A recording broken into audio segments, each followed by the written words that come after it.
The notification sound pierced through the quiet of my cramped studio apartment like a knife through silk.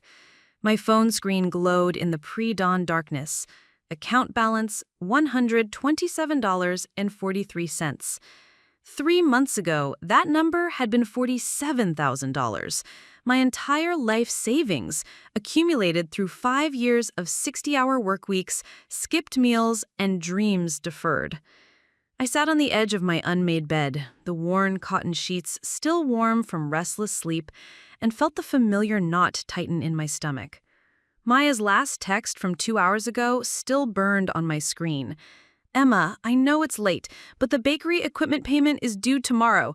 Can you cover the last $3,000? I promise this is the final ask. Love you, sis." The final ask. The words tasted bitter than morning coffee grounds between my teeth. Outside my fourth-floor window, the city was beginning to stir. Delivery trucks rumbled down Maple Street, their headlights cutting through the October mist. The smell of fresh bread from Romano's bakery, 3 blocks away, drifted through my cracked window. A cruel reminder of what Maya claimed her dream would become.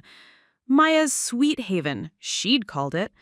The bakery that was supposed to change everything. My fingers trembled as I scrolled through my banking app, watching the digital trail of my financial destruction unfold in neat, precise rows.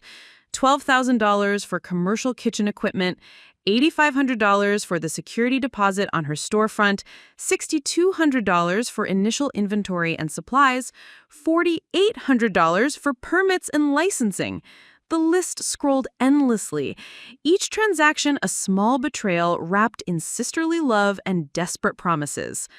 But Maya didn't know about the other account, the one I'd opened 6 months ago under a different name, the one that currently held $73,000, more money than I'd ever possessed in my life.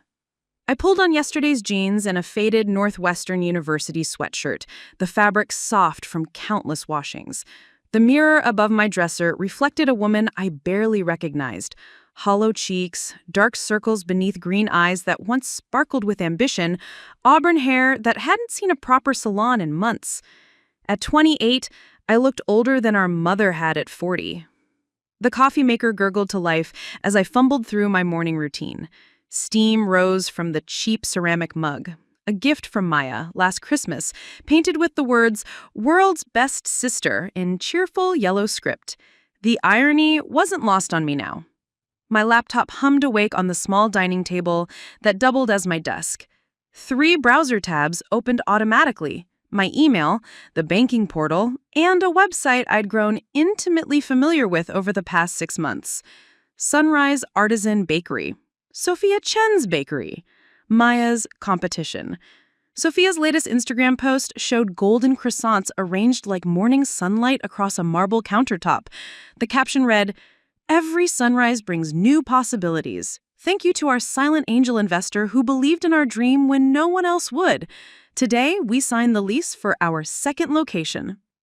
I smiled, really smiled, for the first time in weeks. The story began 8 months ago, on a rain-soaked Thursday evening in February.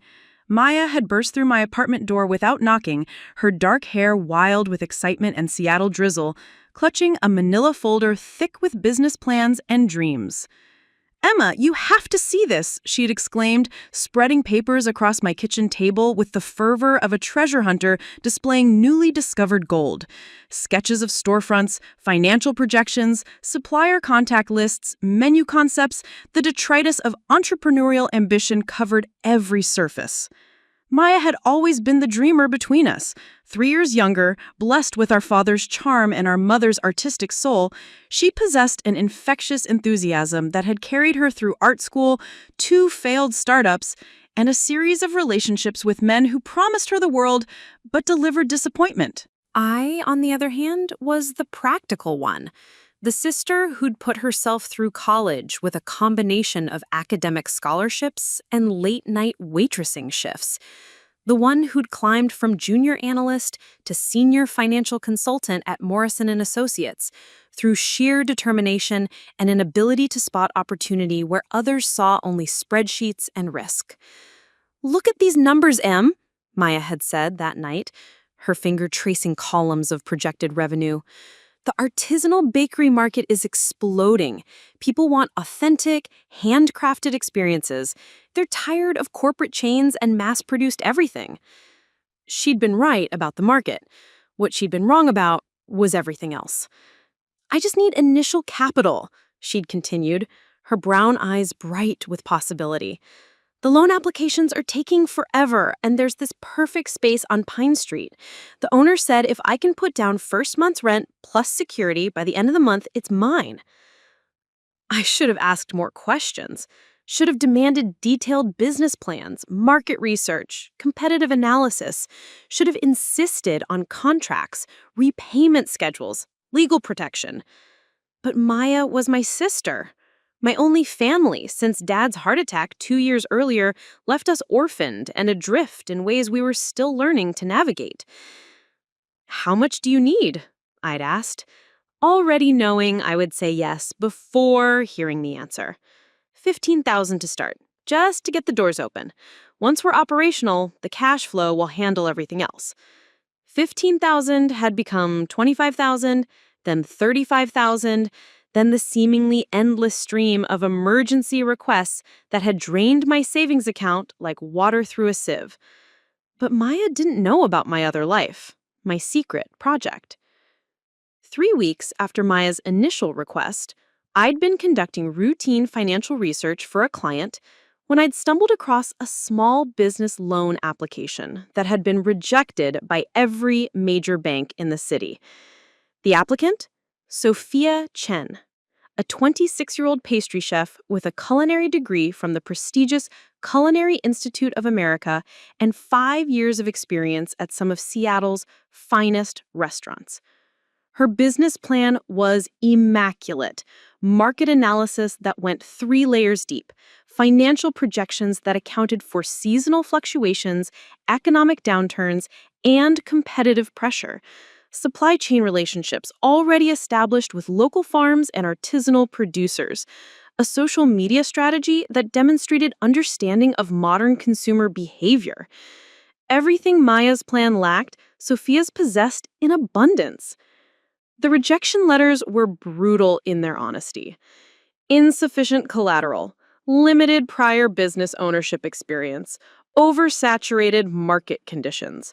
Standard bank speak for, "We don't believe in you." But I did.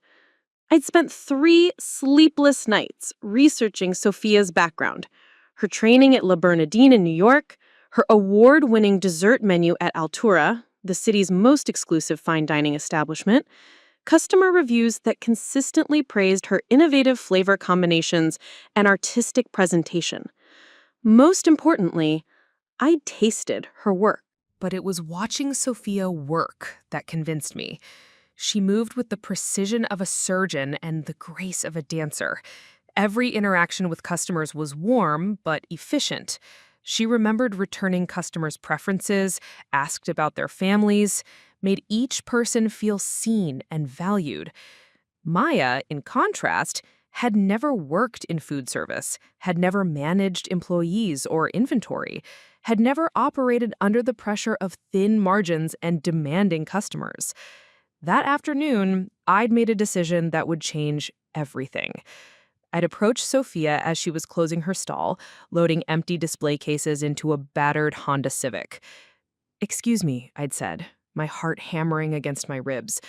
"I'm Emma Richardson. I'm a financial consultant, and I've been researching your business plan." Sophia had looked up, wariness creeping into her dark eyes. She was petite, maybe 5'3", with black hair pulled back in a practical ponytail and flour still dusting her apron. "I'm sorry, but if you're here about the loan applications, I'm not from a bank. I'm a private investor, and I'd like to discuss funding your bakery." The conversation that followed was cautious, professional, thorough. Sophia asked intelligent questions about my background, my motivations, my expectations for return on investment. I explained that I was looking to diversify my portfolio with local business investments, that I believed in supporting women entrepreneurs, that her business model impressed me. All of which was true, though not the complete truth. The complete truth was that I was watching my sister's dream consume my life savings with nothing to show for it but empty promises and mounting anxiety. The complete truth was that I'd begun to suspect Maya was either completely naive about business realities or deliberately misleading me about her progress. The complete truth was that funding Sophia felt like the smartest financial decision I'd ever made, while funding Maya felt like throwing money into an ocean of good intentions and poor execution. Over the following weeks, Sophia and I had worked out an arrangement. I would provide $75,000 in startup capital in exchange for a 20% ownership stake and monthly financial reports. The investment would be structured as a convertible loan with favorable terms, allowing Sophia to buy back my stake once the business became profitable. More importantly, I would remain anonymous. Sophia knew me only as E. Richardson, Private Investment Group, a carefully constructed identity that allowed me to maintain distance while protecting both our interests. By May, Sunrise Artisan Makery had secured its location 2 blocks from Maya's planned site. By June, Sophia was serving the first customers in a bright, welcoming space filled with reclaimed wood, living plants, and the intoxicating aroma of fresh-baked bread. By July, Maya was asking for her 10th emergency loan, this time to cover 3 months of back rent on a storefront she'd never managed to properly equip. Now, sitting in my dim apartment as dawn crept across the Seattle skyline, I opened my laptop and began typing the email I'd been composing in my head for weeks. Dear Maya, I wrote, then deleted it. Too formal. Hey sis, I tried again. Too casual for what I was about to say. The cursor blinked accusingly on the blank screen. Outside, the city was fully awake now. Car horns, construction noise, the distant sound of a street musician's guitar. Normal people starting normal days, unaware that someone's entire world was about to shift on its axis. My phone buzzed. A text from Maya. Did you see my message from last night? The equipment payment is really urgent. Call me when you get this. I set the phone aside and returned to the email. Maya, I finally wrote, we need to talk. The shower water ran cold before I'd finished washing the sleepless night from my hair, but I barely noticed. My mind was stuck in an endless loop, replaying every conversation, every transaction, every moment of trust I'd extended to Maya over the past 8 months. The bathroom mirror reflected a stranger, someone hollow-eyed and worn thin by the weight of secrets and the slow burn of betrayal. I dressed carefully for work, selecting the navy blazer that made me feel armored and professional. Morrison & Associates demanded perfection from their senior consultants, and today I needed every ounce of credibility I could muster. My reflection looked composed, competent, completely at odds with the chaos churning beneath the surface. The bus ride downtown gave me 37 minutes to rehearse what I would say to Maya. 37 minutes to practice explaining how I'd discovered the lies, the mismanagement, the complete absence of any actual business progress.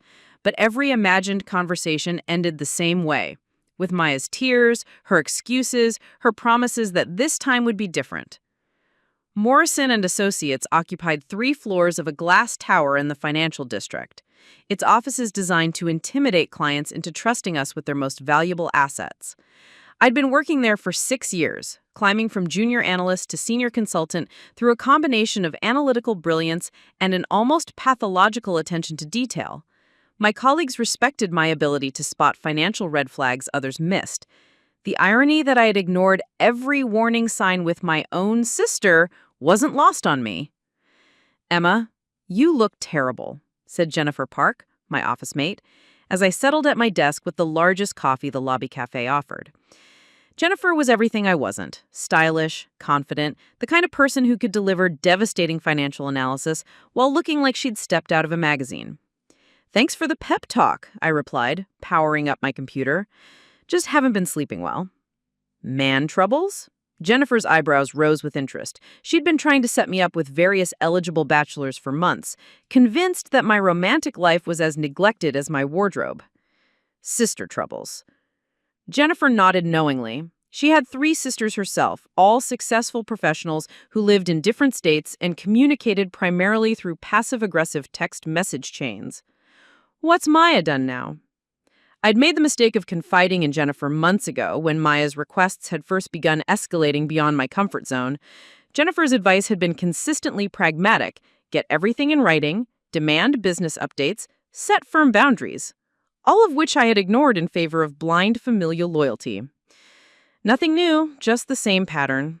I opened my email, hoping for distraction and client reports and market analysis. Instead, I found 3 new messages from Maya, each more desperate than the last. Emma, please call me. I know you're probably getting ready for work, but this is really urgent. The equipment supplier is threatening to repossess everything if I don't pay by noon today. I'll lose 6 months of progress. Emma, I'm scared. I don't know what to do. You're the only person who believes in me. The last message hit like a physical blow. Maya had always known exactly which emotional buttons to press, had perfected the art of making her problems feel like emergencies that only I could solve. But this time felt different. This time, the desperation seemed genuine. My phone rang. Maya's contact photo, a picture of us from last Christmas, both laughing at some forgotten joke, filled the screen. Emma, thank God. Maya's voice was thick with tears. Did you get my messages? Maya, I know I said the last payment would be the final one, but this is different. The supplier isn't just threatening to cancel the order. They're threatening to take back everything I've already received. The ovens, the mixing equipment, all of it. I closed my eyes, feeling the familiar tug of obligation and guilt. How much? $3,000. I know it sounds like a lot, but once I get the bakery open... When? The question came out sharper than I'd intended. When exactly is this bakery opening, Maya? Silence stretched between us, filled with the ambient noise of my busy office, keyboards clicking, phones ringing, the low hum of productivity and purpose. Soon, Maya said finally. I'm just waiting on the final health department inspection. Maybe 2 weeks? You've been saying 2 weeks for 4 months. Emma, I know you're frustrated, but these things take time. Starting a business is complicated. I know how complicated starting a business is. I've helped dozens of clients launch successful ventures. I know what proper planning looks like, what realistic timelines should be, what financial management requires. Another silence, this one sharper, more defensive. Are you saying I don't know what I'm doing? Maya's voice had shifted from desperate to wounded, a tone I recognized from every childhood argument we had ever had. I'm saying I need to see some actual progress before I commit any more money. You want to see progress? Come to the bakery. Come see what your investment has built. The invitation hung in the air between us, laden with challenge and possibility. I hadn't visited Maya's storefront since the early days, when she'd first shown me the empty space with its water-stained walls and broken fixtures. I had been too busy with work, too trusting of her progress reports, too willing to let financial transfers substitute for actual oversight. Okay, I heard myself saying. I'll come by after work today. Really? Maya's relief was audible. Oh, Emma, you're gonna love what we've done with the space. It's gonna be everything we dreamed about. We, as if the dream had been shared from the beginning, as if I had been anything more than a source of funding for someone else's vision. After Maya hung up, I sat staring at my computer screen, unable to focus on the quarterly reports demanding my attention. Jennifer was watching me with concern, her perfectly manicured fingers drumming against her desk. You're going to give her the money, aren't you? I'm going to visit the bakery first, see what she's actually accomplished. Emma, Jennifer's voice carried the weight of friendship and professional respect. I've watched you build a career on making smart financial decisions. You can spot a bad investment from across a conference room. So why can't you see what's happening with your sister? The question I'd been avoiding for months hung in the air like smoke. Why couldn't I apply the same analytical rigor that I brought to every client interaction? Why did family loyalty override every instinct I'd honed through years of professional experience? Because she's my sister. Because she's the only family I have left. And because you feel guilty about Sophia. Jennifer's words hit like ice water. I'd never explicitly told her about my investment in Sunrise Artisan Bakery, but Jennifer was too smart not to have noticed the correlation between my sister's struggles and my increased interest in the local food service industry. I don't know what you mean. Emma, you've been researching bakery businesses for months. You've attended industry conferences, subscribed to trade publications, even started following local food bloggers on social media. Either you're planning a career change or you're involved in something you're not telling me about. I turned back to my computer, hoping the gesture would end the conversation. But Jennifer wasn't finished. There's nothing wrong with diversifying your investment portfolio, she continued. Nothing wrong with supporting local businesses. But if you're using one investment to justify another, you're making decisions based on emotion instead of analysis. She was right, of course. Every logical part of my brain knew that continuing to fund Maya's increasingly desperate requests was throwing good money after bad. But logic had been drowned out by guilt, obligation, and the desperate hope that my sister wasn't the kind of person who would exploit family loyalty for financial gain. The morning dragged by in a haze of client calls and financial reports. I found myself checking Sophia's Instagram account obsessively, watching her post photos of perfectly golden pastries and satisfied customers. Her lunch crowd looked substantial, a steady stream of business professionals and local residents who discovered what I'd known from that first farmer's market croissant. At noon, I walked the 6 blocks to Sunrise Artisan Bakery, telling myself I was just grabbing lunch, but knowing I was really seeking reassurance that at least one of my investments was succeeding. The lunch rush was in full swing. Sophia moved behind the counter with practiced efficiency, calling out names and chatting with regular customers who clearly adored her. The space hummed with positive energy, the kind of authentic atmosphere Maya's business plan had promised, but never defined. "Excuse me, are you Emma Richardson?" I looked up to find Sophia Chen standing beside my table, holding a coffee pot and wearing a cautious smile. My heart hammered against my ribs. In all our careful communications, we'd maintained professional distance. She knew me only as a name on investment documents, a voice on occasional phone calls. "Yes," I managed, though I usually go by Emma. "I thought I recognized you from your LinkedIn photo," Sophia said, settling into the chair across from me. "It's just nice to finally put a face with the name." "Of course not. I was in the neighborhood and thought I'd check out your progress firsthand." Sophia's smile was genuine, warm, without being overfamiliar. "What do you think?" I gestured around the bustling cafe. "It's exactly what your business plan promised. Actually, it's better. We're exceeding our first quarter projections by about 15%, Sophia said, pride evident in her voice.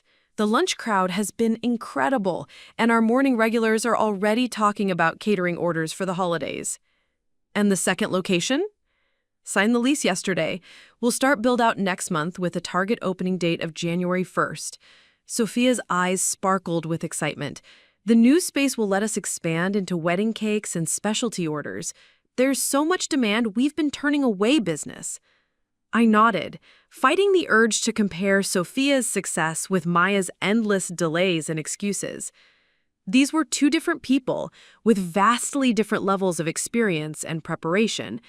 It wouldn't be fair to judge Maya against Sophia's professional background and business acumen, but fairness didn't change the reality of my empty savings account. "I wanted to thank you again," Sophia continued. "Your investment made all the difference. The banks wouldn't even consider my application, but you saw the potential when no one else would." "You made it easy," I replied. "Your plan was solid, your experience was evident, your passion was obvious. Still, taking a risk on someone you'd never met based only on paperwork and references, that takes real vision. Vision, or desperation to prove that at least one of my investments could succeed." Sophia was called away by a customer emergency, leaving me alone with my sandwich and my churning thoughts. I finished eating in mechanical bites, tasting nothing, processing the visual evidence of what proper business execution looked like. The walk back to my office took me past Pine Street, where Maya's bakery was supposedly nearing completion. I hadn't intended to stop.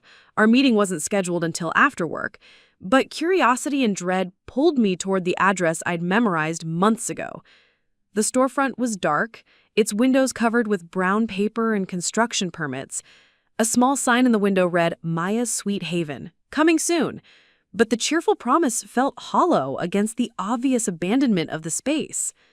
I cupped my hands against the glass, trying to peer through gaps in the paper. What I could see was devastating. Bare walls, exposed electrical wiring, stacks of unopened boxes covered in dust, equipment that looked unused and possibly damaged. This wasn't a bakery nearing completion. This was a construction site that had been abandoned months ago. My phone buzzed with a text from Maya. "Can't wait to see everything tonight. You're going to be so proud of what we've accomplished." I stared at the message, then at the empty storefront, then back at the message. The disconnect was so profound I felt momentarily dizzy, as if reality had shifted beneath my feet. Maya wasn't just struggling with normal business challenges. Maya was lying. Had been lying for months, maybe from the very beginning. The realization should have brought clarity, should have made my next steps obvious. Instead, it brought only a hollow ache that settled in my chest like a stone. My sister, my only family, the person I'd trusted with my financial future, had been systematically deceiving me while spending my life savings on what? Where had $47,000 gone if not into the business she described in such vivid detail? I walked the remaining blocks to my office in a daze, Maya's lies echoing in my memory like a discordant symphony. Every progress report, every enthusiastic description of renovations and equipment installations, every promise that opening day was just around the corner, all of it fabrication, designed to keep the money flowing. Back at my desk, I opened a new spreadsheet and began documenting every transfer I'd made to Maya, every lie I could now identify, every warning sign I'd ignored. The analytical part of my brain took over, creating order from chaos, building a case against my own sister with the same methodical precision I brought to exposing corporate fraud for my clients. The numbers told a devastating story. $47,000 transferred over 8 months. Zero evidence of legitimate business expenses. No health department permits, no equipment deliveries, no staff hiring, no marketing materials, no actual bakery. Jennifer watched me work with growing concern. "Emma, what's going on?" "I think my sister has been lying to me," I said without looking up from the screen. "I think she's been lying about everything." The afternoon crawled by with the weight of revelation pressing against my chest. Every client call felt surreal. Every financial analysis a mockery of my inability to see the obvious fraud happening in my own family. By 5 o'clock, I'd made a decision that terrified and liberated me in equal measure. I was going to confront Maya with evidence, not just suspicions.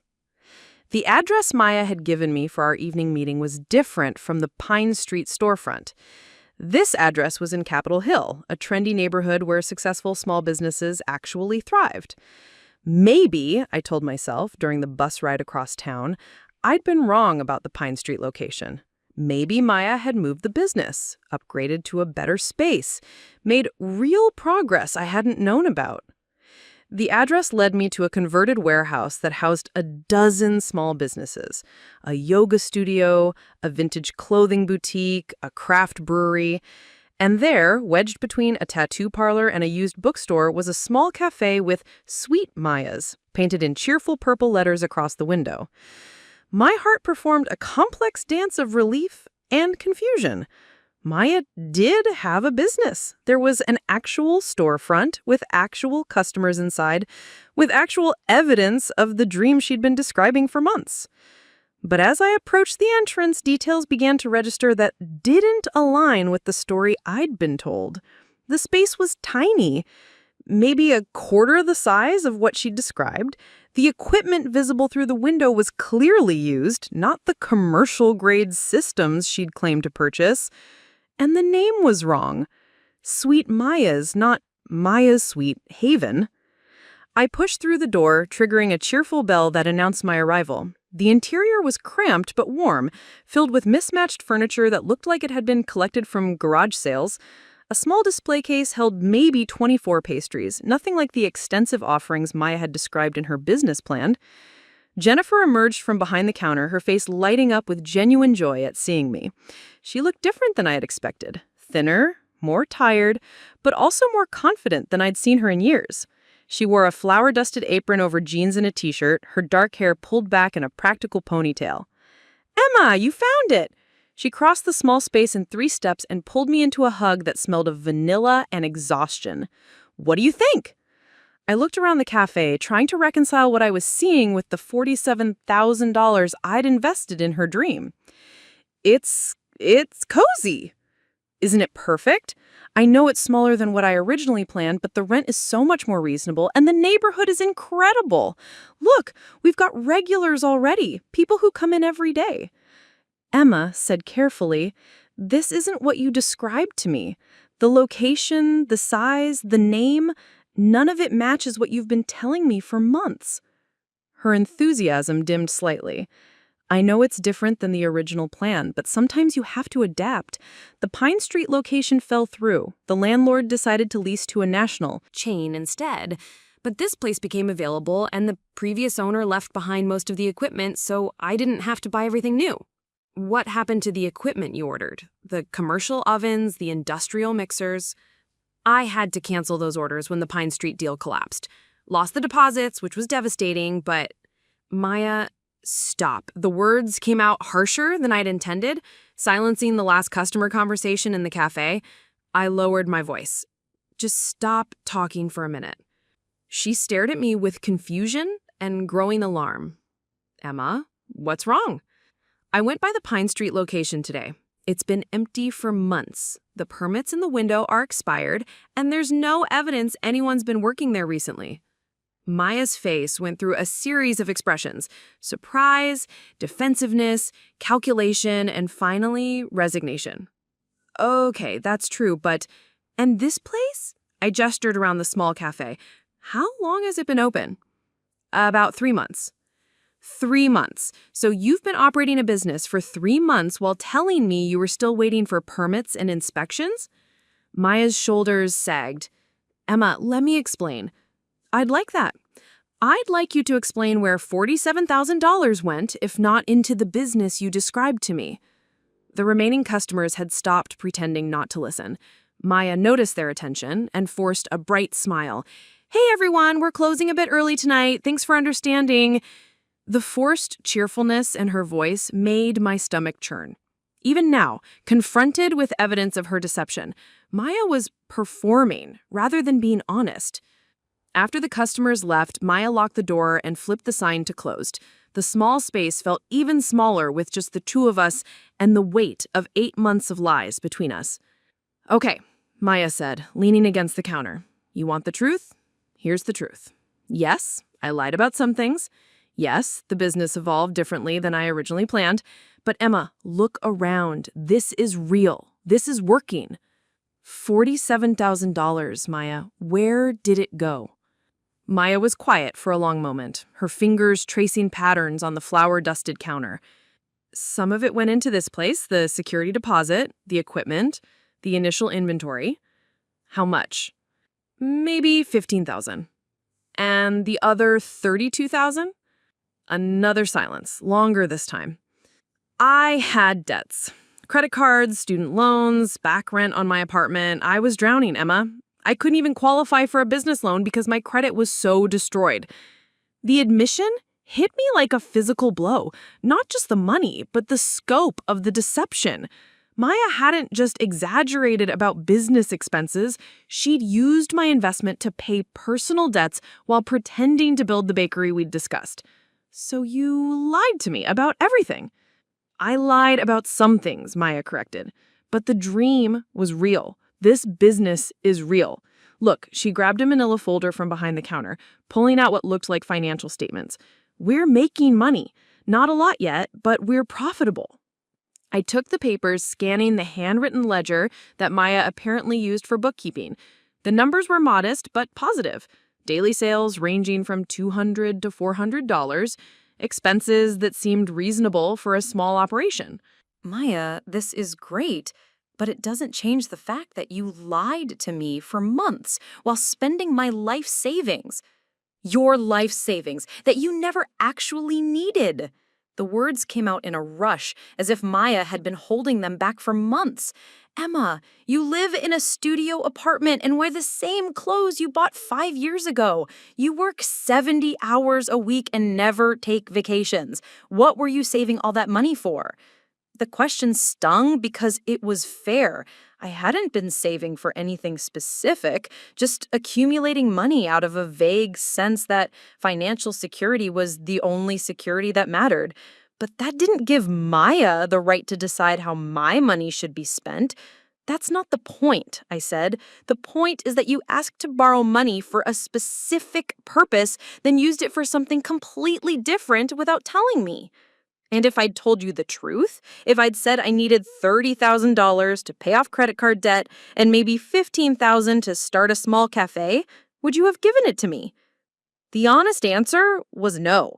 I would have helped Maya develop a debt consolidation plan, would have connected her with credit counseling services, would have offered a small personal loan with clear terms and repayment schedules. But I wouldn't have handed over my entire life savings for a vaguely defined business venture and personal debt relief. That's not the point either, I said. The point is that you should have given me the choice. You should have trusted me enough to tell the truth. Trust? Maya's voice rose, and I saw flashes of the temper she'd inherited from our father. What about Sophia Chen? The name hit me like ice water. What about Sophia Chen? Did you really think I wouldn't find out? Maya pulled out her phone, scrolling to something she had apparently prepared for this moment. Sophia Chen, owner of Sunrise Artisan Bakery, financed by E. Richardson Private Investment Group, which doesn't actually exist, by the way. I checked. My mouth dried. How did you... I'm not stupid, Emma. Maybe I'm not great with business plans or financial projections, but I know how to use Google. I know how to cross-reference LLC registrations and business licenses, and I know my sister well enough to recognize her investment strategy. Maya held up her phone, showing me Sophia's Instagram account. While I was begging you for $3,000 to save my equipment, you were celebrating the grand opening of my competitor's second location. While I was apologizing for delays and asking for patience, you were funding someone else's version of my dream. The accusation hung in the air between us, and I realized that Maya's deception wasn't the only betrayal in this story. That's different, I said weakly.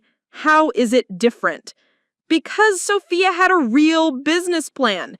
Because she had experience and training. And because she wasn't your sister asking for help. Maya's voice was quiet now, more wounded than angry. Because it was easier to invest in a stranger's dream than to risk your money on family. The truth of her words hit harder than any accusation of financial fraud. I had invested in Sophia precisely because the relationship was professional, bounded, safe. There were contracts and legal protections and clear expectations for return on investment. With Maya, everything was tangled up in love and obligation and childhood memories of being the responsible older sister. That's not fair, I said, but even I could hear the lack of conviction in my voice. Isn't it? Emma, you gave Sophia $75,000 based on a business plan and a farmer's market pastry. You gave me $47,000 because I'm your sister and you couldn't say no. But you never actually believed in me, did you? I wanted to deny it, wanted to claim that family loyalty had been my motivation all along. But sitting in Maya's small cafe, surrounded by evidence of what she'd actually built with a fraction of Sophia's funding and none of her advantages, I couldn't lie anymore. I wanted to believe in you, I said finally, but you never gave me anything real to believe in. Every conversation was about what you were going to do, what you were planning, what you needed, never about what you'd actually accomplished. Because I was terrified. Maya's composure finally cracked, and tears started flowing freely. I was terrified that if you saw how small my dream actually was, how modest my goals were compared to Sophia's perfect business plan, you'd decide I wasn't worth the investment. So instead, you lied to me for 8 months. I embellished. I made things sound bigger and more professional than they were because I thought that's what you needed to hear. Maya, I didn't need you to sound professional. I needed you to be honest. Like you were honest about funding my competition? The question silenced me. Maya was right. I'd been deceiving her just as much as she'd been deceiving me. While she'd been exaggerating her progress and minimizing her problems, I'd been secretly investing in her direct competitor and lying by omission about where my money was really going. You want to know the worst part? Maya continued, wiping her eyes with the back of her hand. Sophia's bakery is everything I dreamed of creating. Professional, successful, respected. When I walk past her storefront and see the lines of customers, see the beautiful displays and the perfect presentation, I know that could have been me if I'd had the right backing from the beginning. Maya? No, let me finish. You invested in Sophia because you believed she could succeed. You gave me money because you felt obligated. And then you wonder why I felt like I had to lie to keep that money coming? The small cafe fell silent except for the hum of the refrigeration unit and the distant sound of traffic on Pine Street. Maya and I stared at each other across 8 months of mutual deception. Both of us guilty, both of us hurt, both of us realizing that family relationships don't automatically create trust or understanding. What happens now? I asked finally. Maya laughed, but there was no humor in it. Now? Now you decide whether you want your money back immediately, which would force me to close this place and declare bankruptcy, or whether you're willing to treat your sister's business like an actual investment instead of charity. What do you mean? I mean, we draw up real contracts, I mean monthly financial reports and clear repayment terms and professional boundaries. I mean, you get to audit my books and approve major expenses and treat this like the business relationship it should have been from the beginning. The proposal was exactly what Jennifer had been recommending for months, what any financial advisor would have suggested from day one. But hearing it from Maya, framed as an ultimatum delivered through tears in a cafe that smelled like vanilla and broken dreams, felt like a surrender rather than a solution. And if I choose option 1, if I ask for the money back immediately, Maya gestured around the small space, then this disappears. The equipment gets sold to pay creditors, the lease gets broken, and I start over with nothing. Again. You'd lose everything. I'd lose this business, but, Emma, I'd still have the experience of building something real, even if it was smaller than I originally planned. I'd still have learned that I can actually do this, can actually make something work if I'm honest about what I'm capable of. The admission was more mature than anything I'd heard from Maya in months. The sister who'd burst into my apartment with grandiose plans and desperate energy had been replaced by someone quieter, more realistic, more genuinely confident. "Can I see your real financial records?" I asked. Not projections or plans, but actual numbers from the past 3 months. Maya nodded and disappeared into a small back office, returning with a different folder. This one contained bank statements, supplier invoices, daily sales reports, and a simple spreadsheet tracking income and expenses. I spent 20 minutes reviewing the documents, applying the same analytical scrutiny I brought to client assessments. What I found was encouraging and frustrating in equal measure. Maya's cafe was genuinely profitable, but barely.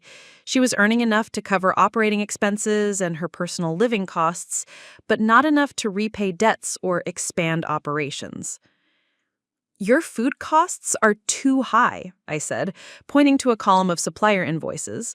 You're paying retail prices for ingredients you should be buying wholesale.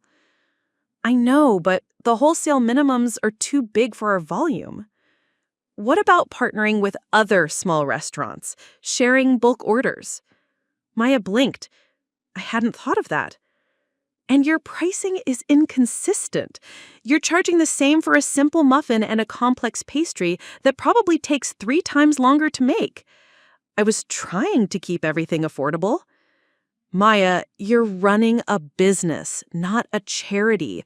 Your customers expect to pay fair prices for quality products. As we talked through the numbers, I felt something shifting between us. For the first time in months, we were having a real conversation with real problems, with real solutions. Maya wasn't performing or exaggerating or deflecting. She was listening, asking questions, taking notes. There's something else, I said, after we'd exhausted the immediate financial issues. About Sophia. Maya looked up from her notes. What about her? My investment in her bakery, it wasn't just about the business opportunity. It was about proving to myself that I could make smart financial decisions when emotions weren't involved. And did you prove that to yourself? I proved that I could identify a good investment opportunity, but I also proved that I don't trust the people I love as much as I trust strangers with impressive credentials. Maya was quiet for a moment. Maybe that's not entirely wrong. Maybe love makes us want to help even when helping isn't the smartest choice. Or maybe love should make us more honest, not less. Maybe both. My phone buzzed with a text message. Sophia. Emma, I wanted to give you a heads up that we're featured in tomorrow's food section of the Seattle Times. Thank you again for making this possible. I showed the message to Maya, watching her face as she read it. She seems nice, Maya said finally. She is nice. She's also incredibly talented and hardworking, and everything you said I should have seen in you from the beginning. But she's not my sister. She's not someone whose scraped knees I bandaged, or whose homework I helped with, or whose dreams I've been invested in since childhood. Maya smiled for the first time since our confrontation began. You're saying you'd rather invest in family than strangers, even if the strangers have better business plans? I'm saying I'd rather invest in family than strangers, especially when family finally starts being honest about what they actually need. We spent the next hour developing what Maya called the New Deal. I would convert my previous transfers from gifts to loans, with a 5-year repayment schedule at 3% interest. Maya would provide monthly financial reports and seek my approval for any expenses over $500. In exchange, I would help her optimize operations, connect her with wholesale suppliers, and provide business consulting services. Most importantly, Maya would be honest about her challenges and limitations, and I would be honest about my expectations and concerns. There's one more thing, I said as we prepared to lock up the cafe for the night. What's that? I want to visit Sophia tomorrow. I want to tell her about you, about our family situation, about why I invested in her business. Maya looked uncertain. Why? Because she deserves to know that her success isn't just about her business plan or her qualifications. She deserves to know that she succeeded partly because I needed to believe that someone I invested in could actually make it work. But if she's angry, what if she feels like you used her to make some point about your sister? Then I'll deal with that. But Maya, keeping secrets from everyone hasn't worked out well for either of us. As we walked to the bus stop together, Maya asked the question I'd been dreading. Do you think we can actually make this work? The new arrangement, I mean? I think we can try. I think we both learned some things about ourselves that might make us better partners going forward. Like what? Like you're braver than either of us realized, and I'm more controlling than I wanted to admit. Maya laughed, and for the first time in months, it sounded genuine. So, what happens next? Next, you show me 3 months of honest financial reports and let me help you turn this cafe into the business it could actually become. And Sophia? And Sophia gets to know the truth about why her anonymous investor was so interested in supporting women entrepreneurs in the food service industry.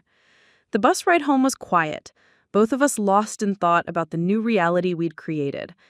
Maya's deception had been devastating, but it had also forced us to confront truths about trust, family, and money that we'd been avoiding for months.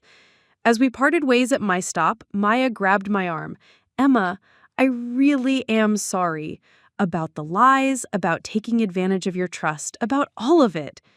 "I know, and I'm sorry too about not believing in you enough to be honest about Sophia, about making you feel like you had to be perfect to deserve my support." Are we going to be okay? I think so. But Maya, no more lies about anything. If this business fails, if you need help, if you make mistakes, I need to know the truth. Deal. And Emma? Yeah? Thank you for not walking away when you found out, for giving me a chance to make this right. I watched her disappear into the evening crowd, feeling simultaneously drained and hopeful. The sister who'd been lying to me for 8 months was gone, replaced by someone more honest, but also more vulnerable. The investment that had seemed like a disaster might actually become the foundation for something better. But first, I had to deal with Sophia. I had to explain to the woman whose business I'd helped build that my investment had been motivated by more than just financial opportunity.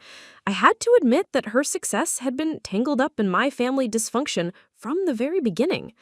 The conversation would be difficult, potentially relationship ending. But after 8 months of secrets and lies and half-truths, honesty felt like the only way forward. Even if it meant risking everything I'd built with both sisters, biological and chosen. The Seattle Times food section arrived with my morning coffee. Sophia's bakery featured prominently on the front page. The headline read, "Local Bakery's Sweet Success Story," above a photograph of Sophia arranging croissants in her display case, her face glowing with pride and accomplishment. The article detailed her journey from rejected loan applications to thriving business owner, mentioning her anonymous angel investor who'd believed in her when traditional lenders wouldn't. I read the article 3 times, each pass making my stomach churn more violently.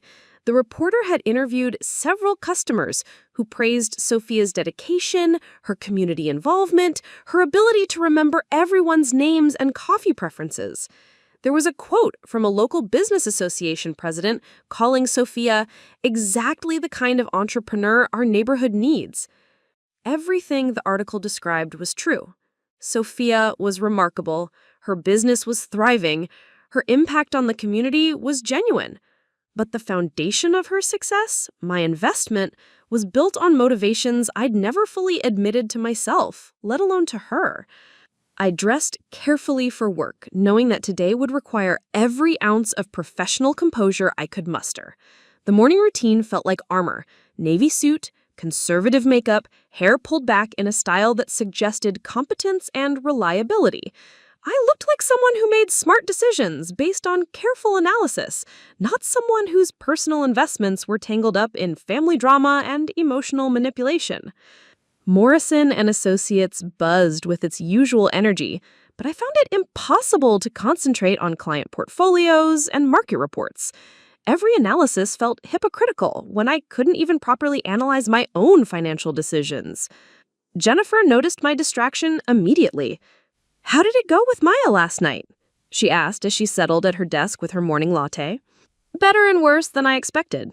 I summarized the confrontation, Maya's admissions, and our tentative new arrangement. Jennifer listened without interrupting, her expression shifting from concern to surprise to something approaching admiration. "So she's actually running a profitable business," Jennifer said when I finished, "with a fraction of the capital and none of the experience you thought she needed." A small, profitable business. Nothing like what she originally described, but profitable nonetheless. "Emma, do you realize what this means?" I looked up from my computer screen, unsure what Jennifer was getting at. "It means you were wrong about your sister. Not wrong about her dishonesty, that was real, but wrong about her capabilities. Maya took your money, used some of it inappropriately, but still managed to build something that works. The observation was uncomfortably accurate. I'd been so focused on Maya's lies and financial mismanagement that I'd barely acknowledged what she'd actually accomplished. With limited resources and no business experience, she'd created a cafe that served real customers and generated real revenue. "There's more," I said. "I need to tell Sophia about Maya, about why I really invested in her business." Jennifer's eyebrows rose. "That's a risky conversation." "I know, but I can't keep pretending that my investment was purely professional when it was really about proving something to myself about my sister." "What are you hoping to accomplish?" The question stopped me short. What was I hoping to accomplish? Absolution? Understanding? Permission to feel good about Sophia's success despite my complicated motivations? "I think I'm hoping that honesty might make some of this mess feel less messy," I said finally. Jennifer nodded slowly. "And if Sophia reacts badly, if she feels used or manipulated, then I'll deal with that consequence. But Jennifer, keeping secrets hasn't worked out well for anyone involved." I spent the morning rehearsing different approaches to the conversation with Sophia. Direct confession, gradual revelation, professional framing that emphasized business rather than personal motivations. Every option felt inadequate for the complexity of what I needed to explain. At lunch, I walked to Sunrise Artisan Bakery, hoping that seeing Sophia's success firsthand might clarify my thoughts. The lunch crowd was even busier than usual, likely boosted by the morning's newspaper coverage. Sophia moved behind the counter with practiced efficiency, but I could see the excitement in her movements, the way she glanced repeatedly at a framed copy of the article hung prominently near the register. I waited until the rush subsided before approaching the counter. Sophia's face lit up with recognition and pleasure. "Emma, did you see the article? Isn't it incredible?" She gestured toward the framed clipping. "I never imagined we'd get this kind of coverage so soon." "Congratulations! It's well-deserved recognition. I wanted to call you this morning, but I wasn't sure if you'd appreciate being contacted during business hours." Sophia's voice carried genuine warmth and respect for professional boundaries. "The reporter asked about our investors, but I kept your privacy intact, just mentioned that we had early supporters who believed in the vision." "Actually, that's something I wanted to discuss with you. Do you have a few minutes?" Sophia glanced around the nearly empty cafe. "Of course. Let me grab us some coffee." We settled at a corner table, the same spot where I had observed Sophia's business during my first secret visit months ago. The irony wasn't lost on me. Coming full circle to a place where I'd made decisions based on incomplete information and complicated emotions. "Sophia, there's something I need to tell you about my investment in your bakery," I began, then stopped, unsure how to continue. "Is there a problem with the returns?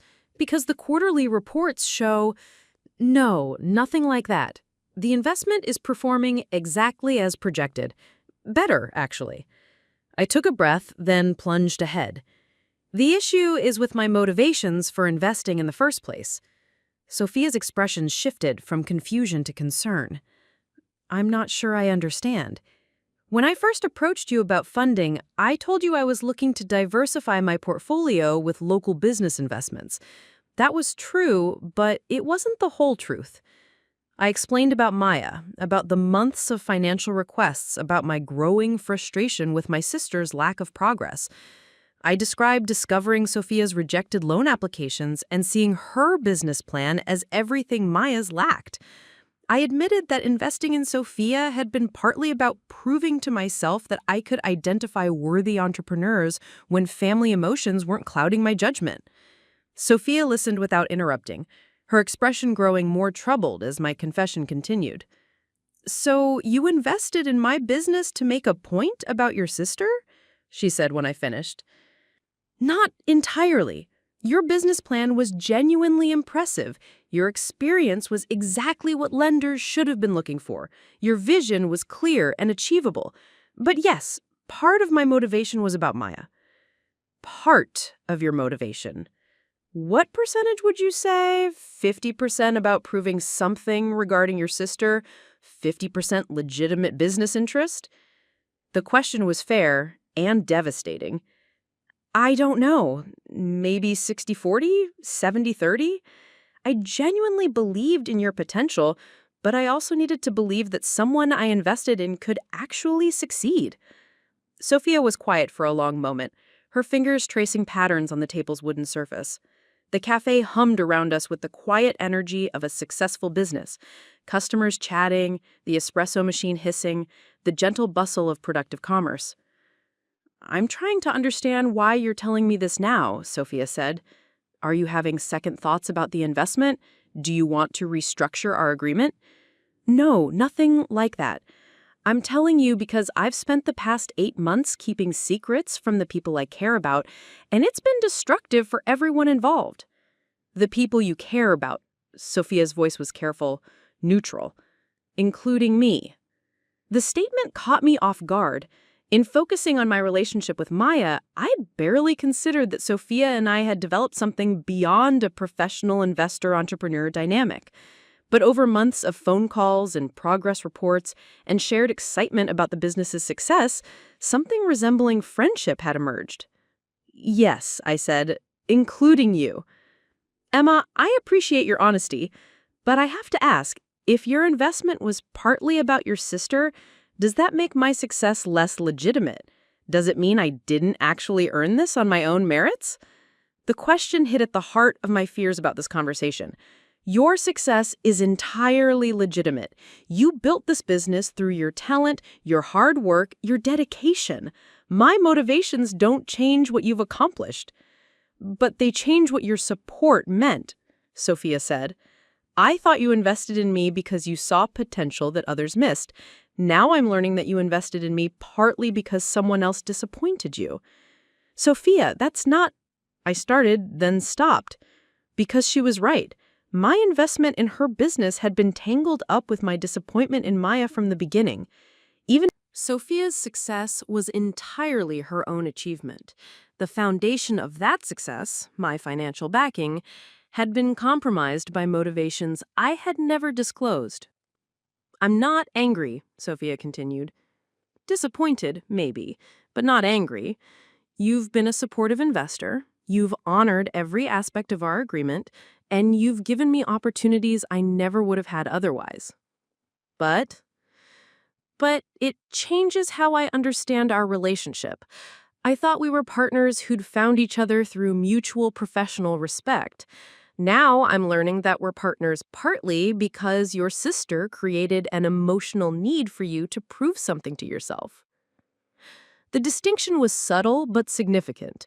Professional relationships based on mutual respect felt equal and earned. Professional relationships based on one party's emotional needs felt unbalanced and potentially exploitative. "You have every right to feel that way," I said. "And if you want to modify our arrangement, if you want to buy out my stake sooner than originally planned, I'll understand." Sophia considered this for a moment. "What I want is to understand what happens now. With your sister, with her business, with the dynamic between all of us." I described the new arrangement Maya and I had developed, the honest financial reporting and professional boundaries we'd agreed to establish. I explained that Maya's cafe was actually profitable, just much smaller and more modest than either of us had originally envisioned. "So you're going to continue supporting both businesses, your sister's and mine? If you're comfortable with that arrangement, I understand if my involvement with Maya affects your involvement with my business in any way. I need to know about it immediately. And I'd like to meet her." The last statement surprised me. "You want to meet Maya?" "I want to meet the person whose situation influenced my investors' decision-making. I want to understand the family dynamic that led to my bakery being funded." "Sophia, that's not necessary. Maya's situation shouldn't affect—" "Emma, it already has affected our relationship. Now I want to understand how and why." Sophia's voice was firm, but not unkind. "Besides, if we're both going to be part of your life going forward, it seems better to acknowledge that reality rather than pretend it doesn't exist." The idea of introducing Sophia and Maya felt terrifying and necessary in equal measure. Two worlds I'd kept carefully separate, two relationships built on different foundations, and two women who represented different aspects of my capacity for trust and investment. What are you thinking? Sophia asked. You look like you're having second thoughts. I'm thinking that honesty is more complicated than I expected it to be. Most things are. We sat in comfortable silence for a moment, watching the afternoon crowd filter in and out of the bakery. Customers chatted with Sophia about their orders, complimented the newspaper coverage, asked about new menu items. This was the life she'd built with my investment. Real, vibrant, sustainable. There's something else, I said. Something I realized during my conversation with Maya last night. What's that? I've been treating family and business relationships like they're mutually exclusive, like I had to choose between supporting people I love and making smart financial decisions. And now? Now I'm wondering if the problem wasn't the relationships themselves, but the dishonesty that surrounded them. Maybe I could have supported Maya more effectively if she'd been honest about what she actually needed. Maybe I could have invested in your business more clearly if I'd been honest about my motivations. Sophia nodded slowly. Honesty tends to make everything more efficient, even when it's more uncomfortable in the short term. Are we going to be okay? I asked. Our business relationship, I mean. I think so. But Emma, going forward, I need you to invest in my business because you believe in my business, not because it proves something about your family or demonstrates something about your judgment. Fair enough. And if I can't separate those motivations, then we revisit our arrangement. But I'd rather work on building a genuine partnership than operating under false pretenses. As I prepared to leave, Sophia handed me a small box. For Maya, she said, a selection of pastries. Consider it a peace offering from one small business owner to another. The gesture was unexpected and generous, especially given what she'd just learned about the complicated origins of my investment in her success. You don't have to. I want to. Emma, your motivations might have been complicated, but they weren't malicious. And honestly, if investing in my business helped you figure out how to better support your sister, then maybe something good came out of the confusion. The walk back to my office gave me time to process the conversation. Sophia's reaction had been more understanding than I dared hope, but also more challenging. She'd forced me to confront the ways my deception had affected not just Maya, but everyone connected to my financial decisions. My phone buzzed with a text from Maya. How's your day going? I've been thinking about our conversation last night. For the first time in months, I responded honestly. Complicated, but good. I'm talking to Sophia this afternoon about you, about us, about everything. Maya's response came immediately. Are you in trouble? We'll see. But Maya, no more secrets between any of us. Whatever happens, we're dealing with it honestly. Agreed. Let me know how it goes. Back at my office, I spent the afternoon creating a comprehensive analysis of both investments, Maya's Cafe and Sophia's Bakery. Professional assessments stripped of emotional complications, focusing purely on financial performance, growth potential, and risk factors. The exercise was revealing. Maya's business, while smaller than originally planned, showed steady growth and increasing customer loyalty. Her profit margins were thin but stable, and her debt-to-income ratio was manageable under our new repayment plan. From a purely financial perspective, it was a reasonable investment in a small but viable business. Sophia's Bakery was performing beyond all projections. Revenue growth, customer retention, market expansion, every metric suggested a business positioned for significant success. My investment was generating returns that exceeded most traditional portfolios. Both businesses were succeeding, just at different scales and with different trajectories. Jennifer reviewed my analysis with interest. So you've essentially built a small portfolio of local food service investments, she said. One focused on neighborhood-level community service, one positioned for regional expansion. I hadn't thought of it that way. Maybe you should. Emma, you've identified two viable businesses in a competitive market. Yes, your motivations were complicated, but your results speak for themselves. What do you mean? I mean, maybe you're better at this than you think you are. Maybe the problem wasn't your analytical abilities or your investment instincts. Maybe the problem was trying to keep everything secret and separate instead of acknowledging the connections. The observation was uncomfortably insightful. For months, I'd been treating my investments in Maya and Sophia as competing narratives, one representing family loyalty, the other representing professional judgment. But they were really chapters in the same story, different approaches to supporting women entrepreneurs in Seattle's food service industry. So, what do I do now? Now you stop apologizing for making smart investments for complicated reasons, and you start figuring out how to be honest with everyone involved going forward. And if Maya and Sophia don't get along, if introducing them creates more problems than it solves, then you deal with that when it happens. But Emma, you can't keep managing everyone's relationships separately forever. At some point, you have to trust that the people you've chosen to support can handle the truth about why and how you chose them. As the afternoon wore on, I found myself looking forward to the evening with a mixture of anxiety and anticipation.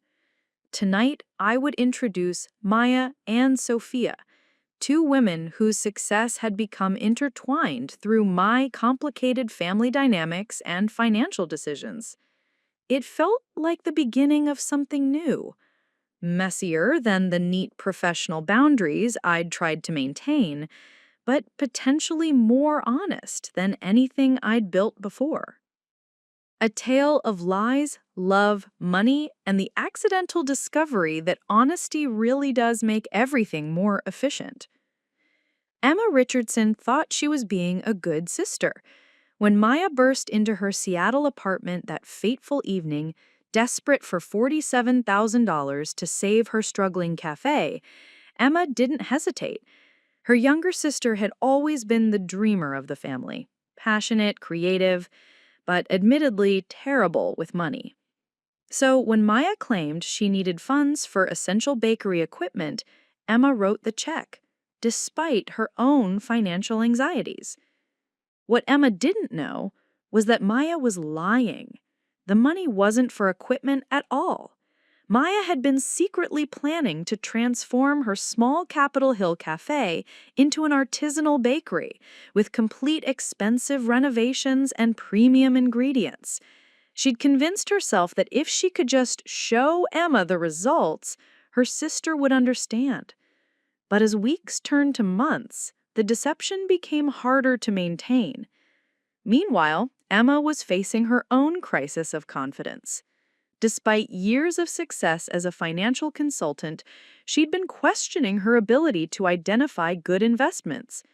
When she discovered Sophia Chen's Sunrise Artisan Bakery, a thriving business that seemed to embody everything she wished Maya's cafe could become, Emma made an impulsive decision that would complicate everything.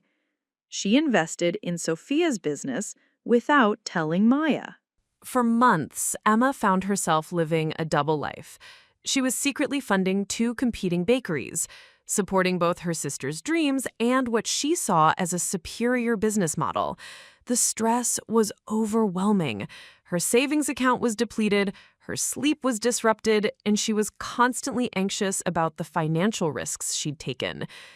The truth emerged in the way truth usually does, messily, and at the worst possible moment. Emma discovered Maya's deception during an unexpected visit to the cafe, walking into a construction zone that bore no resemblance to the equipment purchase she'd funded. Meanwhile, Maya learned about Sophia's bakery through a casual conversation with a mutual friend who assumed she already knew about Emma's other investment. The confrontation was explosive. Maya felt betrayed that Emma had been funding her competition while questioning her business judgment. Emma felt manipulated by Maya's lies about how the money was being used. Both sisters were hurt, angry, and convinced that their relationship might not survive the revelation. "You didn't trust me enough to tell me the truth about your business plans," Emma accused during their heated argument. "And you didn't trust me enough to invest in my actual vision," Maya shot back. "Instead, you went looking for someone who was already doing what you wished I was smart enough to do." They were both right and they were both wrong. The fight lasted for hours, covering years of accumulated resentments about money, family expectations, and the complicated dynamics of trying to support someone you love without enabling their worst habits. What happened next surprised everyone, especially Emma. Instead of ending their business relationship, Maya proposed something radical: a three-way meeting with Sophia to address the situation directly. She'd been researching Sophia's bakery online and was impressed with what she'd found. "I want to meet the woman who's apparently better at this than I am, and I want to understand why you invested in both of us instead of choosing one or the other." The meeting took place at a neutral cafe in Fremont, with Emma terrified that the evening would end in disaster. Instead, she watched in amazement as Maya and Sophia quickly moved past the awkwardness to begin analyzing their businesses as complementary rather than competitive operations. "You're focusing on premium products and regional expansion," Maya observed, studying Sophia's business model. "I'm focusing on community connection and neighborhood service. We're not really competitors, we're serving different markets." Sophia nodded. "And honestly, knowing that Emma has been working with both of us gives me more confidence in her judgment as an investor.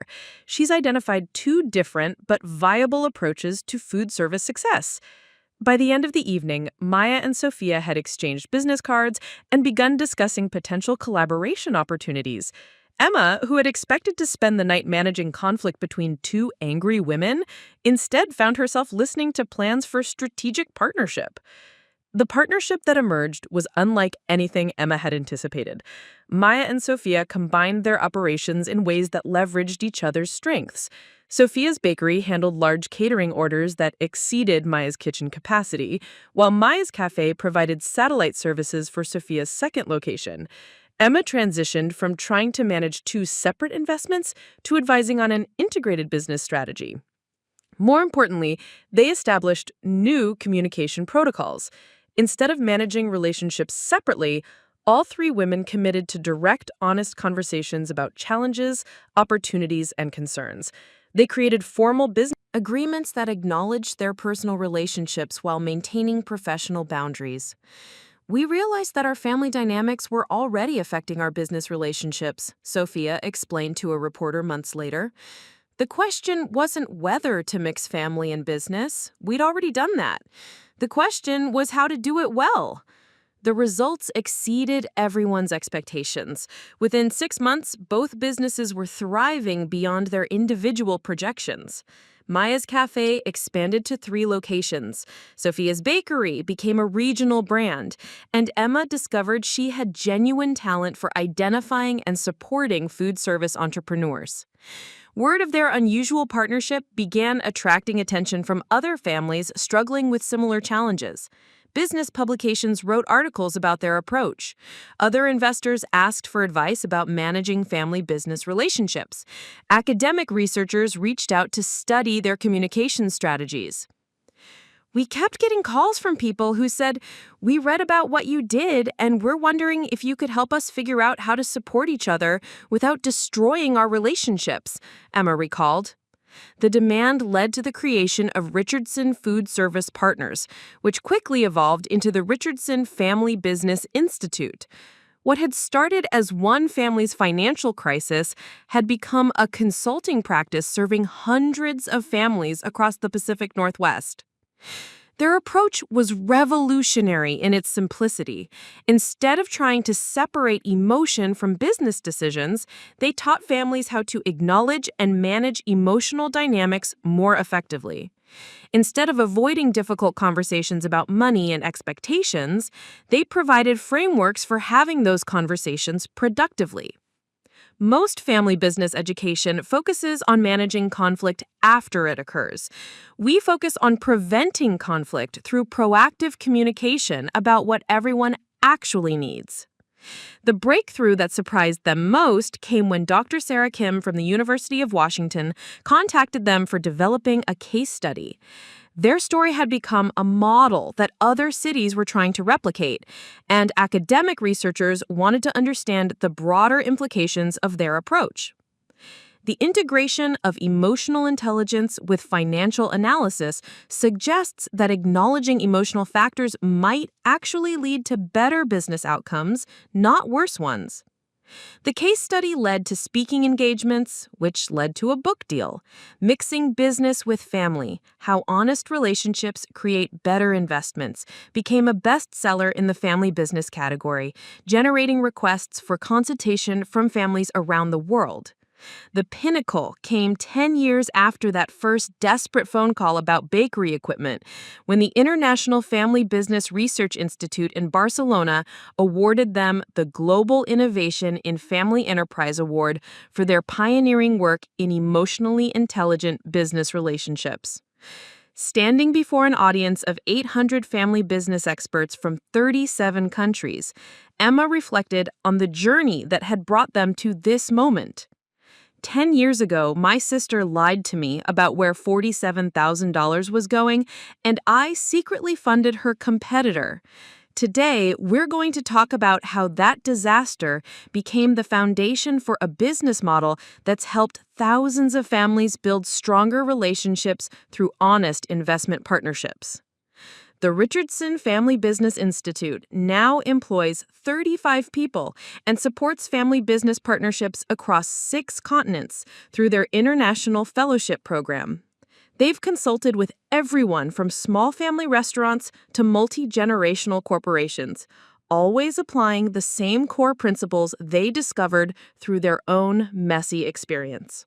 Maya married her contractor, had children, and gradually transitioned to an advisory role while maintaining her involvement in strategic decisions.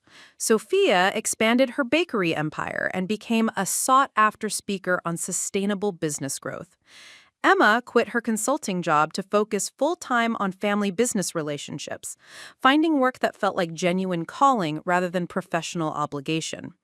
But perhaps the most significant measure of their success isn't the international recognition or the thriving businesses or the academic frameworks they've developed. It's the thousands of families who've learned to support each other's dreams without sacrificing honesty or personal boundaries. Through years of working with diverse families facing similar challenges, the Richardson team identified several universal principles that transcend cultural and business contexts. Honesty really does make everything more efficient. While truth-telling can create short-term complications, it prevents the larger disasters that come from sustained deception. Families that learn to communicate directly about money, expectations, and concerns avoid years of accumulated resentment and miscommunication. Love and money aren't mutually exclusive. The key isn't separating emotion from business decisions, but managing emotions more effectively. When family members acknowledge their personal motivations and concerns directly, they can design business relationships that enhance rather than threaten their personal bonds. Clear boundaries enable deeper relationships. Contrary to common belief, professional structures don't make family relationships less intimate, they make them more sustainable. When everyone understands their roles, responsibilities, and decision-making authority, they can focus on supporting each other instead of managing confusion about expectations. Conflict prevention beats conflict resolution. Most family business education teaches people how to manage problems after they occur. The Richardson approach focuses on proactive communication that prevents problems from developing in the first place. Authenticity attracts success. Just as Maya's original intuition about authentic, handcrafted experiences proved commercially viable, authentic relationships tend to produce better business outcomes than relationships based on strategic calculation or emotional manipulation. The impact of their work extends far beyond the families they've directly counseled. Their communication frameworks are now taught in business schools across multiple countries. Their investment model has influenced policy discussions at the Small Business Administration. Their story has inspired dozens of similar consulting practices focused on family business relationships. More personally, their success has created a new model for how siblings can support each other's professional growth without sacrificing their family bonds. They've proven that competition between family members can be transformed into collaboration when everyone is willing to be honest about their capabilities, limitations, and genuine needs. We realized that trying to protect each other from disappointment was actually causing more problems than honest assessment of risks and opportunities, Maya explained during a recent interview. When we started treating each other as capable adults who could handle difficult conversations, our relationship became both more professional and more intimate. Today, the Richardson Family Business Institute continues to evolve. Their morning might include consulting with a mother-daughter restaurant partnership from Portland, Facilitating a workshop for newly engaged couples discussing financial expectations, or training international fellows in their communication frameworks. Each new client brings unique circumstances and challenges, but they all share the fundamental human desire to support the people they love without sacrificing their own integrity or autonomy. And in each successful partnership they help create, the Richardson team sees evidence that their insights really are universal. The work has also changed them personally. Emma, who once anxiously managed everyone's relationships separately, now can't imagine making major decisions without input from both Maya and Sophia. Maya, who used to avoid difficult conversations about money, now proactively schedules regular business reviews with all her partners. Sophia, who initially wanted purely professional relationships, has learned to appreciate the enhanced understanding that comes from acknowledging personal dynamics. We've become more than business partners, Sophia reflects. We've become a chosen family that happens to also run successful enterprises together. Their future plans include expanding the International Fellowship Program, developing online education platforms for families who can't access in-person consulting, and continuing to research the intersection of emotional intelligence and business success. But their primary focus remains the same as it was 10 years ago: helping families learn to love each other more effectively through honest communication about their most practical concerns. As Emma often tells new clients, the Richardson story isn't remarkable because they avoided mistakes or conflicts. It's remarkable because they learned to transform mistakes and conflicts into opportunities for deeper understanding and stronger partnerships. Their accidental empire, built from lies, financial crisis, and family drama, has become proof that the best way to honor family loyalty isn't to avoid difficult conversations about money and expectations. It's to have those conversations with enough courage and care that they strengthen relationships rather than threatening them. The work continues, one conversation at a time, one family at a time, one generation at a time. Each successful partnership they help create adds to the growing evidence that love and money can coexist when people are brave enough to tell the truth about what they need, patient enough to listen to what others are saying, and committed enough to keep working together even when it's difficult. Ready to transform your own family business relationships? The Richardson Family Business Institute offers workshops, consulting services, and online resources for families ready to build stronger partnerships through honest communication. Whether you're just starting to discuss business collaboration or working to repair relationships damaged by past conflicts, their proven frameworks can help you create the kind of authentic, sustainable partnerships that honor both your love for each other and your professional aspirations. Subscribe to the Richardson Family Business Institute newsletter for monthly insights on family business communication, practical frameworks for managing money and relationships, and stories from families who've successfully navigated the complex intersection of love and business. Because when it comes to supporting the people you care about most, silence is never the answer, and honest conversation is always worth the investment. Join thousands of families worldwide who've discovered that the best business partnerships are built on the foundation of genuine relationships, clear communication, and the courage to tell the truth about what everyone actually needs.